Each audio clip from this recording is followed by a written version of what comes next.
नमस्कार मंडळी. मागच्या शुक्रवारी आम्ही अलिबाग बीच साईड कॅम्पिंगचा प्लॅन केला होता. हा अनुभव खूप खास होता, म्हणूनच आज तुम्हाला सगळं सांगतो. तर आम्ही रात्री 1 वाजता पुणे स्टेशनवरून मुंबईची ट्रेन पकडली. सकाळी 5:30ला छत्रपती शिवाजी महाराज टर्मिनसला पोहोचलो. तिथं फ्रेश होऊन बाहेर लागलेल्या बसने गेटवे ऑफ इंडियाला पोहोचलो. आणि मग काय, ताज हॉटेलसमोर फोटो व्हिडिओ काढण्यात वेळ कसा गेला कळालंच नाही. तोपर्यंत आमची बाकीची मित्रमंडळीसुद्धा पोहोचली. मग थोडी मज्जा मस्करी केली आणि फेरीत बसून मांडव्याच्या दिशेने निघालो.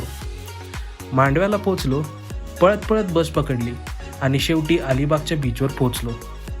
तिथे गर्दी खूप होती, म्हणून मग आम्ही कुलाबा किल्ल्याकडे निघालो. किल्ल्याचा अनुभव भन्नाट होता, पण परत येताना समुद्राची पातळी खूप कमी झाली होती. त्यामुळे घोडागाडीने परत आलो आणि मग आमच्या मुख्य कॅम्पिंग साईटला नागाव बीचवर आलो. मोकळा बीच आणि शुद्ध हवा पाहून मन खूप फ्रेश झालं. मी तर लगेच पाण्यात खेळायला सुद्धा सुरुवात केली.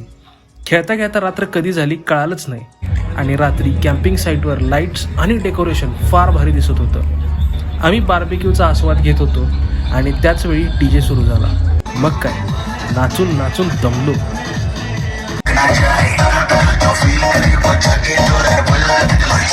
शेवटी लाईव्ह म्युझिक ऐकत ऐकत मी टेंटमध्ये झोपलो. सकाळी 5 वाजता जाग आली. बाहेर आलो तर समुद्राचा खूप सुंदर नजारा दिसला. काल रात्रीच्या पाणी पातळी वाढलेली होती, पण आज शांतता होती. आवरलं आणि मग फेरी पकडून परत मुंबईला निघालो. फेरीच्या अप्पर डेकवर सीगल पक्ष्यांसोबत धमाल केली आणि मुंबईला पोचलो. तिथं थोडा वेळ टाईमपास केला आणि 5 वाजता परत पुण्याच्या ट्रेनने पुण्यासाठी रवाना झालो. तर मित्रांनो, हा होता माझा अलिबाग कॅम्पिंगचा खास अनुभव.